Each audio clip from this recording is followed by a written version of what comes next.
All right, what's going on, everybody? Varric here. I did say I wanted to do another video of the fire throw Barbarian once I kind of figured out how better to build him. So I did do some more testing yesterday, and I think I have a better way to build him, and it didn't sit right with me that I couldn't get that max breakpoint. So I have achieved that max frame rate for attack speed. So give me a sec. There you go. You can see I am at max frames. How we did that, we basically just put a Lacerator on. So Lacerator, it doesn't appear, I don't know if you would expect it, but this is a very fast weapon base. So just by putting that on, it really increased our frames. So now that we have this super fast weapon base, our throw frames are a lot easier to achieve for max breakpoint. But what does this mean now that we have this, right? Now that we have this, we have a source of amp damage, okay? So we have a source of amp, so we can start doing some more physical damage. Now, as I said with my Flame Bellow Barbarian, you can move that slider anywhere between physical damage and fire damage, right? So depending on how you keep that slider is what your gearing options are gonna be. And I don't, I could keep moving that slider to the physical damage side, but at a certain point, you start to think, why the heck am I even playing fire damage? Why do I even do it? Why don't I just go physical, right? So I kind of want to try to keep that right in the middle. So just like I did with my Flame Bellow, I guess this is the hybrid version of the fire thrower. So this is kind of the hybrid physical fire. So I won't spend too long going over gear. We still have a 3-socketed Kira's. We still have a 3-socketed Corpse Mourn. So we're getting a lot of fire damage, a lot of fire pierce and mastery from this. Gear. So here's the thing. We have attack speed ED damage on this Balrog Spear. And we have attack speed ED damage on this Lacerator. So we do have to make up some increased attack speed if we're going to be using him. The other option that I'll go over is the Act 1 with fanaticism, with faith. So you're able to achieve breakpoints a little bit easier. So with this build, you actually need 2 more slams. So you need a whole bunch of increased attack speed slams to reach that max frame rate. So we need it here, we need it here, here, and here. So I've kind of simulated what these slams look like based on, because it's Plugy, I can mess around with this and show you. So kind of simulated what these slams are going to look like. 10% on the Hellmouth, 10% on the Nosferatu, right? So they're just base. But you can assume that they're slammed to increase attack speed. So basically, what does that mean? 10% here, 10% here, 10 and 10. So you need 40% from gear prior to slams to achieve that max breakpoint. Now, what happens when I have Act 1 with Faith? You need 30%. So there's one little more wiggle room you can do there. You'll still need to slam 3 out of the 4 with increased attack speed. Now remember, this doesn't have to be 10%. This can slam, I think, up to 40%. I'm pretty sure. But each of these slam 10% with ED. So either way, you need 30 with the Act 1. You need 40 with the Act 5. But reason I'm using the Act 5 right now is because he's just a big might bot. So he has fanaticism and he has a big old might aura. So he, I think he comes with like 20 some might aura with the plus to skills, which is helping him out. Well, not that one, but this is plus to skills. So it's giving you a little bit higher of a might aura. Flickering Flame is still for the fire damage that I get from his fire resist aura. Again, I said I edited in my last video. I did have the Act 1 Faith Merc wearing Dragon for the holy fire damage. That does not work for your party. So only she was benefiting from that holy fire damage. So it's actually not beneficial to run Dragon on your Mercenary. You don't get any of that fire damage. So what I did do is I ran Templar's Might on her. So I did get more physical damage from that. So I'll show you what it looks like. Sorry, there was a lot of explaining. The build otherwise doesn't change. You still have enough strength to wear your gear, mostly dex, no vitality, and stats are still the same. So let's just look at a couple maps. Here I just have a pretty basic. So this is like the fire builds, bread and butter, right, for just crushing tier 1 maps. And I'll just show you what it can do. Right, and I am using Merman sprockets just for the faster run walk. I don't know if it's totally necessary, but again, when you're losing that vigor, I want to make sure you're going fast. And you can see it doesn't really take a whole lot. A couple throws and everything dies. And again, I am still at that max breakpoint. I'm doing good damage. You know, there was a couple options that I tried out, and I'll show you. I can show you with in my inventory. It's why I have them there. You can do a DS build, a Deadly Strike build. You can get up to 50 with gear. From gloves, you can slam your gloves with Deadly Strike. You can get 15 from your boots, Score Riders. You can get 15 from your helmet, G-Face.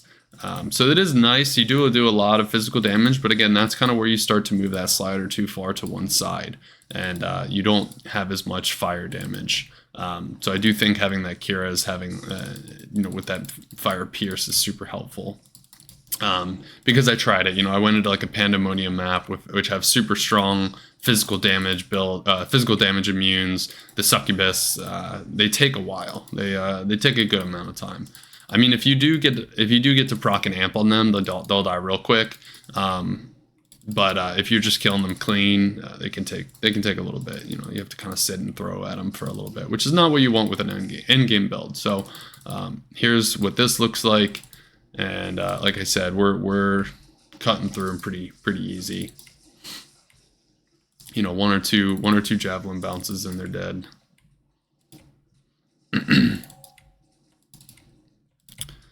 And again, like I said I think I said in the last video, the only downside to not running the Act 1 Mercenary is you don't get Vigor.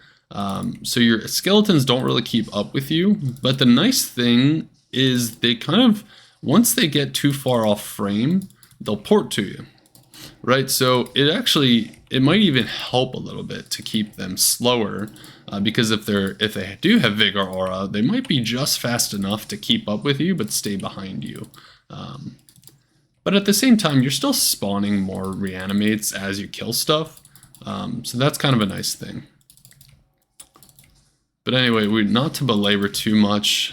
You know, I didn't want to stick around on either map too long because I do want to show a couple options here. Let's just get into here. Right, so this has some notoriously high fire immunes. So those Balrogs are really what I want you guys to look at. So everything else I should handle pretty well. But the Balrogs, when you see them, these guys right here. So they die, right? They die really fast. You know, we're technically a fire, you know, we have fire damage and we prioritize fire damage, but we also have enough physical damage to handle what's fire immune. So that's kind of the nice benefit of this build, is I'm killing stuff pretty fast. So I do have a fair amount of physical damage. I was able to slam some ED on my glove, on my amulet. So Rising Sun has an ED slam, which I think is probably one of the best slams you can get. I did compare it to a +1, because if you do slam +1, you're getting what? You're getting Battle Cry increased, you're getting double throw mastery increased, you're getting double throw increased. Sorry, your throwing mastery increase, you're getting double throw increase. So those are all helping give you more damage, but the ED, I just checked it with the stat sheet, seems to be the higher damage. So that's where you're really getting it for. You already have plenty of attack rating, so I'm not worried about hitting mobs. Like I said, we're running through this. Things are dying. Those Balrogs are not an issue. And I really never have too much concern for my well-being, because those reanimates really take a lot of aggro from you. And your mercenary is pretty much always in the lead. He's just running in there. He's doing a lot of damage. So he's kind of a nice little meat shield. Okay. So that's it. Let's real quick go into, I did want to show, because I keep talking about it. Sorry, I forgot to have a map ready. But let's real quick look at Pandemonium. That's got a lot of max life. You know what? That's fine. We'll do it, because you're gonna inevitably get those maps that have a lot of max life. So why don't we try it out? And you know, this kind of map is notoriously not good for barbarians, because let's just shout these guys, make them go down quicker. Remember, this is 28% max life, so this is gonna be a little tough.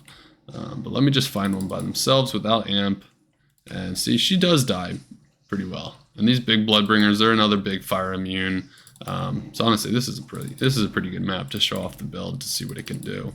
And again, most things you're not having too much of an issue. In fact, I think those Bloodbringers take longer. Yeah, see, those die really quick. So you're doing enough fire damage, right? So when you're seeing me kill these immunes, right, it means I'm using the other part of the hybrid to kill them, right? So I'm seeing fire immunes, so I'm using my physical damage to kill them. I'm seeing physical immunes, so I'm using my fire damage to kill them. And what does that do? It just opens up so much more of the game, so many more maps you can do, so you're not feeling like you're limited to one style of play, to one map, or, you know, 1 or 2 or 3 maps. You can do more. You can have fun doing more. Yeah, you might not do it as quick as a pure element would do, but you're still able to do it, and it's fun. That's fun for me. I don't need to do things like insanely fast. I'm always more of a hybrid player. I just like being able to do stuff, being able to mix the game up. So to me, that's ideal. All right, so you saw that. Let's quickly switch to the Act 1 Mercenary. And remember, they did switch it, so you no longer need to... It used to be a thing where if you bought it on normal, they actually were better. They just stat-wise had a little bit better stats. But that's no longer the case. They've actually been able to make it so it's all the same. I'm going to leave that on the ground. He doesn't really need it. Alright, let's get her all suited up. So she's all suited up. I will leave because I messed with her gear. That hasn't changed. If you mess with their gear, it'll stop their auras. So don't mess with their gear. Let's just get right back into here. Let's see what it looks like. Okay, so now we're zooming, right? Now, oops. In fact, we can switch a little bit. So actually, yeah, before I get into here, now you can see I am at max frames. Now, if I take this one increased attack speed off, just like that, see, I'm still at max frames. If I do it again, I lose max frames. So what does that mean? That means we no longer need a slam on either of these, right? So we can have enhanced damage, we can have deadly strike. 2 different ways to build it, I think. You can either go enhanced damage with War Travs, right? Because you're getting enhanced damage, you're getting just added damage, or you can get Gore Riders with deadly strike. Okay, I think both options are fine. You know, you get to 35 deadly strike, not necessarily the best. I'm gonna go enhanced damage and see what that looks like, and I can switch about halfway through. Right, so now we're enhanced damage, now we're wearing War Travs.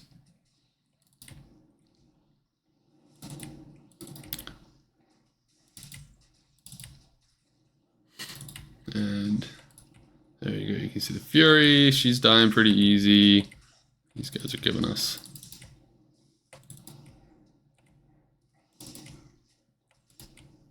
so many things. What a welcoming. Look at those Furies, here look at these Bloodbringers.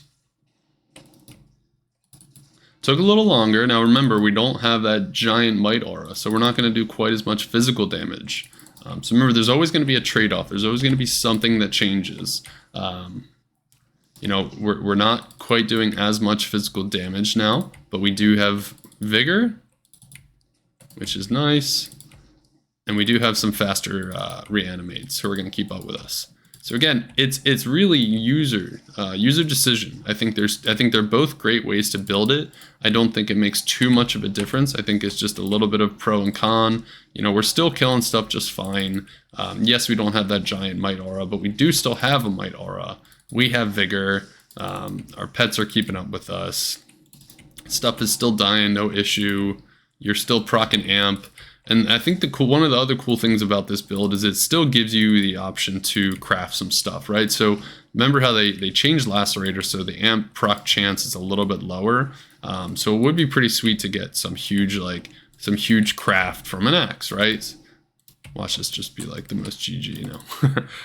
It would still be cool to get a craft from a flying axe or a throwing axe, or winged axe, right? The throwing axes are small.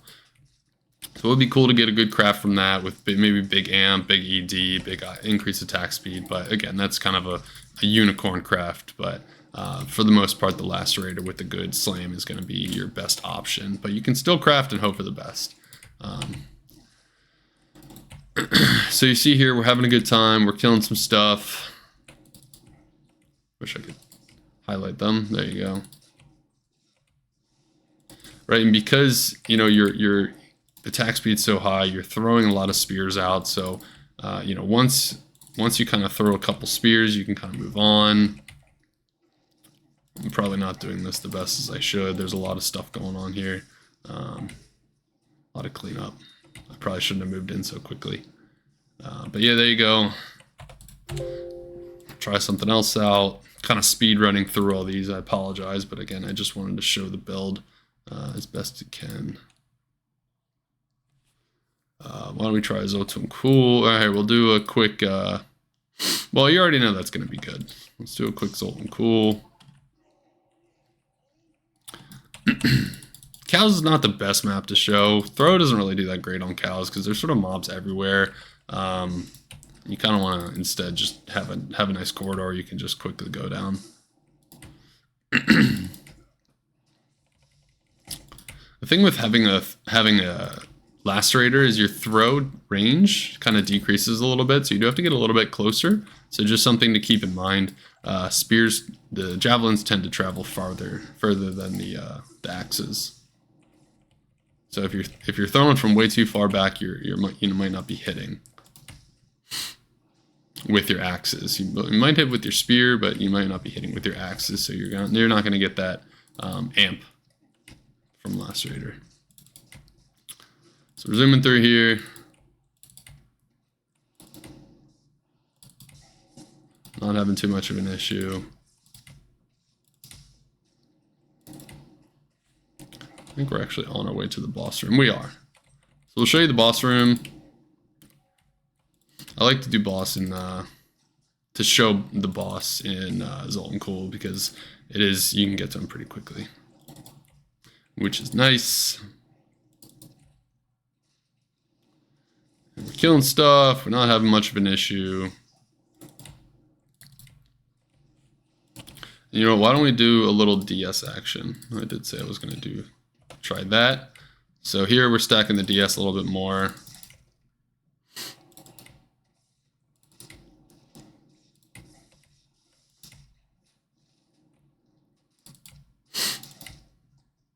Again, you can go G-Face to get DS. You can have some like 20% DS crafted helm, Barbarian helm, which will get you to potentially 55. But like I said, I think you lose too much of the fire. I think I'd rather have Akira's. You know, you're able to have that fire damage. You're able to get nice resists from it. You're able to get cannot be frozen from it. Sure, you're a throw class and you benefit from dexterity, and it'd be nice to have, you can wear a Raven Frost, but it's not necessary. And remember, you need your rings. You know, obviously Wisp is great to have, and then that leaves one ring slot to get your dual leech. So you do want to make sure you're having good leech. You know, I do have pretty good leech. It's not showing up. I have 6 here, I have 7 here, and then I have 12 there. The 12 doesn't show up because it's not on either. It's not on both weapons. If it were on both weapons, it would show up here. But because it's only on one weapon, only that one weapon is getting that leech. So a lot of things to know. One thing to know is that a lot of your stats from your weapons are individual to that weapon. So if I had like Deadly Strike on one of the weapons and not on the other, it wouldn't show up. So here you go. There's a boss. So he's going down pretty fast. I think it's actually faster than my last video. So no real issue. I think the Deadly Strike helped there, helped do some damage. So there you go. That's pretty much it. Those are all the potential options to gear this class. I think it's really cool. I think it's really fun. I still think it's super fast. in terms of cost, it's still up there because of the Kiras, because of the 6 fire facets. But it's not the most expensive, right? I mean, other than the Kiras and having to buy the facets, which early on don't cost that much. I think they start out like 1 to 1.5, usually just 1 early on. Kira's is going to be a little pricey. Might cost you 5 to 7, depending on the slam, depending on the fire roll, depending on the res roll. You don't need a whole lot of res, so you don't have to go for that like GG Kiras with 45 res. You know, you might be able to get your hands on a 25 res one if someone's like, oh shoot, this is low, I don't need to sell this that high. So that's good. But other than that, I mean, Corpse Mourn shouldn't cost you that much because it's kind of a niche build. Yeah, the F Lacerator, but it doesn't need to be F. You can get it. You can get it straight up. Same with the Balrog Spear. But hopefully people are still going to be slamming them just because they're cool weapons. And if they're F, then they're definitely going to slam them, and you can see something cool.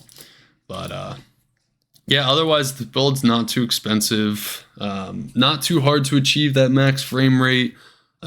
You know, that max breakpoint for the increased attack speed. You have 2 different gearing options. Both I think are super viable, as you saw in this video. You can run Act 1 with Faith. You can run Act 5 with Beast. I wouldn't recommend any other Mercenary. I wouldn't recommend like a Pus Spitter. I wouldn't recommend an Infinity because I think you lose so much increased attack speed. You're not able to hit that max breakpoint. It's just not worth it to me. I think running either of those 2 Mercenaries is your best option.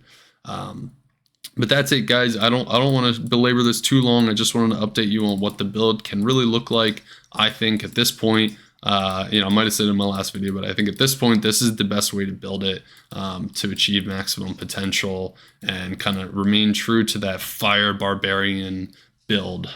So you're still summoning a bunch of cool stuff, and yeah, you're still summoning meteors, boulders, and it's a lot of fun and it looks pretty cool.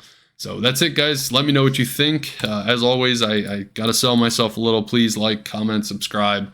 If you do enjoy this video, if you want me to do more, please make requests. I'll try to do some stuff as best I can as time allows. But that's it. I hope you all had a good time watching. Have a great rest of your day.